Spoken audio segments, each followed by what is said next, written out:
Hey Jeremy, it's Caleb, Solid Property Investments. We're here for Mr. Ronnie Davison. Appreciate the damages you gave us on the slopes. We got a lot of wind, front, back, left, and right. So what I want to do is I want to try to do the repairs that you're asking. So this right here is a wind damage shingle. You see the loose tab, crease across the top. This was a agreed upon wind damage shingle. So what I want to do now is take this one out and put a new one in and see if we can do the repairs to all these shingles. The method I use for repairs is the written out method from forensic engineers. This is how they said. National Academy said, hey, if you're going to do repairs, this is the best practice to do. It's written out. So what I do is I mark all the shingles that can be affected during the repair process. So to take our damaged shingle out and put a new one in, we have 8 shingles that get touched during the process that take on possibilities. 1, 2, 3, 4. Those ones take on possibilities of material transfer. When you could break the seal, it could rip the bottom of that shingle out, cause a hole, which again leads to water intrusions. 5, 6, 7, 8, same thing. You still get chances of material transfer. You also get chances of delaminated keys. You can see right now the keys are pretty sealed up. So like they're all kind of holding up pretty good. But when you go to break these seals on this and you go manipulating the shingles a little bit to get the fastener out, sometimes those keys delaminate, which allows non-damaging winds to come in and start doing damage. So that's something we like to look for. And then we also look for your creases and your tears and stuff too. On the overall condition of this roof, it's pretty poor, so we're going to be extremely careful with this, and we're going to document anything that we have. So the first thing I have to do, I have to remove the fasteners of our damaged shingle. So I got to break the seal of 5, 6, 7, and 8. And the reason being is because when we go to bring these fasteners out right here, this shingle's length goes all the way up to here. So it's 13 inches tall. We actually got nails up to here that'll hold it. So the first thing I gotta do is break the seal of the shingle that's actually being replaced.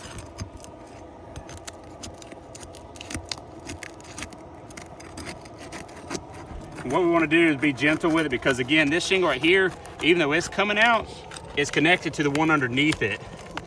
And what you get is material transfer with the bonding strip of the shingle. It's connected to the one underneath it, and what can happen is it'll actually pull a hole into the shingle into 1 and 2.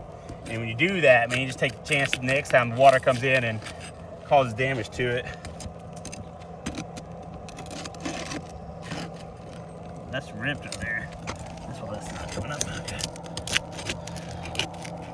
So the fact that this shingle right here is already kind of ripping, you can see right here that rip going all up there. This is the one that's coming out. I'm not super worried about it, but the fact that it's already ripped, tell me, man, we're gonna have a tough time. You can see right here, it just ripped again. Again, this one's coming out. We're just to let you know how careful we have to be with this. Okay, so now that that's loose, now I gotta break the seals of 5 and 6 so that I can get the fasteners out.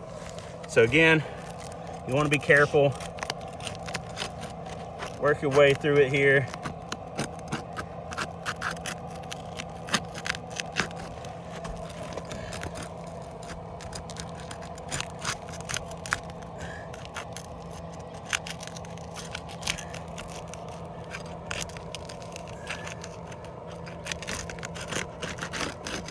So that's 5 right there. And we gotta break the seal of 6, 7, and 8. You can see this is the end of the shingle. There's gonna be a fastener here that I've got to get to.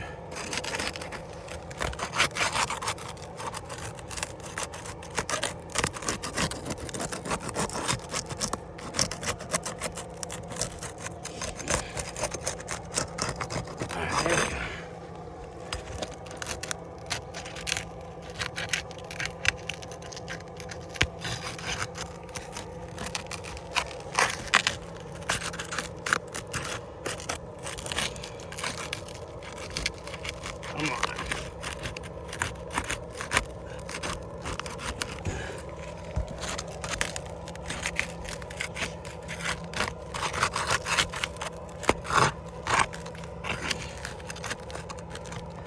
Noise we're hearing, that's probably material transfer. We'll find out once we get it actually up.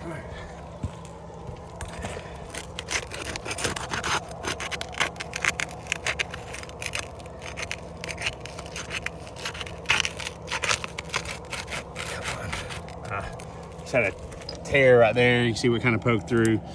I'm just trying to get this seal to break. There we go.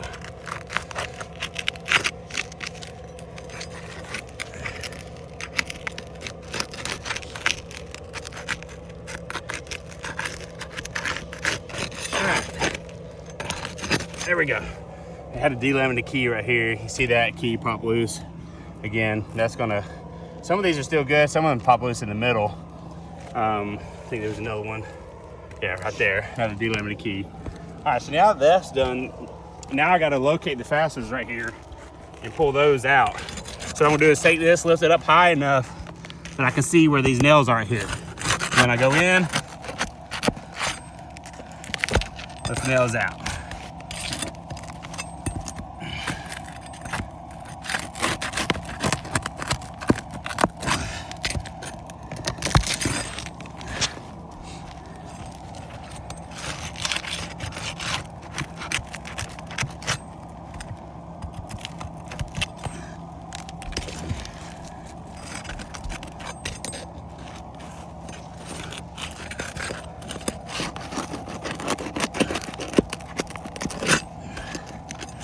Once I get those out, as you can tell, like I said, the shingle's still stuck in here. It's because it's nailed up through here. So then what I gotta do is get the ones out from up here.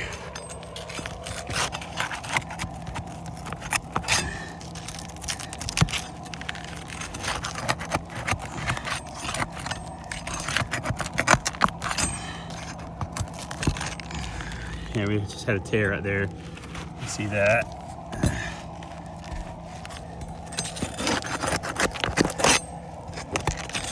Had another tear right here. See that right there? Yep. Again, all I'm doing is lifting this I'm just trying to get high enough right here so I can see this fastener to get it out. Should have about one or two more right here. There we go. All right, once those are out, the old one slides out there.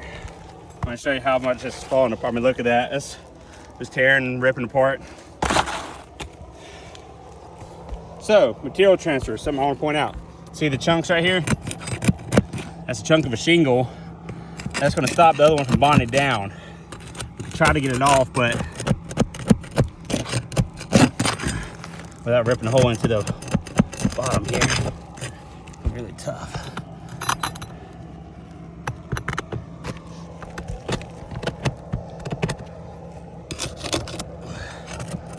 You need this gone so this shingle can seal back down. But the other thing is the back part of these. So the back part of these get ripped off during that material transfer. Oops. Ripped off during that breaking that seal, cause it to not seal back down. More material transfer there. Now that we got that out, what we're gonna do is put our new one in.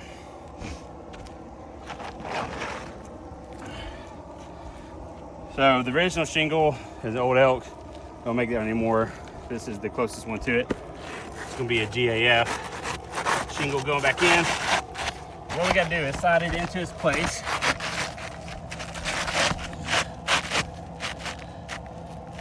Line our edges back up. There we go. Then I can nail it back in. Nailing it back in is where you gotta be careful, and this is where it's really tricky because I've got to be able to drive this on the nail zone.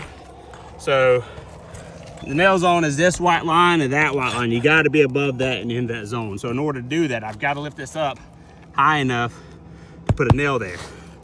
Once I do that, it allows me to drive it in flush so that it holds. So that's where I need to be. Yeah, we just had a tear from my thumb. Small tear from my thumb right there. Again, so we'll come back over here. Same thing, drive it up high enough. Get it in there flush. And we gotta work our way all the way down through here. I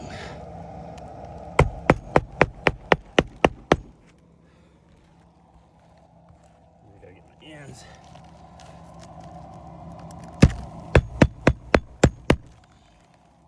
Once I get those in, then I gotta go back, do my ones up above it. You can hear the granules just pouring off this thing, man. This thing's pretty brittle. Come on, lift up a little bit for me.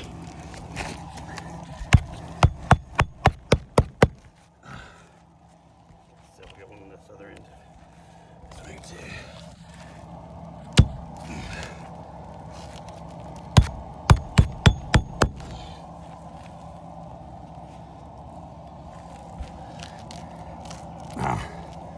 tear has gotten worse as I'm trying to get this up. I'm gonna point that out to you when we get done. So again, see how bad that tear has gotten. As you start doing this, it's just gonna kind of keep getting worse and worse. So let's see.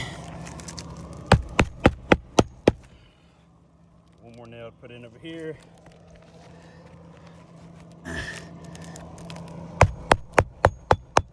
All right. So things I want to point out. One, so we talked about material transfer. We got a little bit of material transfer on this number 2 shingle right here. Had a little material transfer on this one right here when we took that off. So the new shingle has a seal strip on the back of there. It'll heat up and it'll stick right here. This shingle will seal back down. The rest of these, where we had to break these seals on, they're not going to seal back down. Those are going to allow non-damaging winds to come in and cause damage.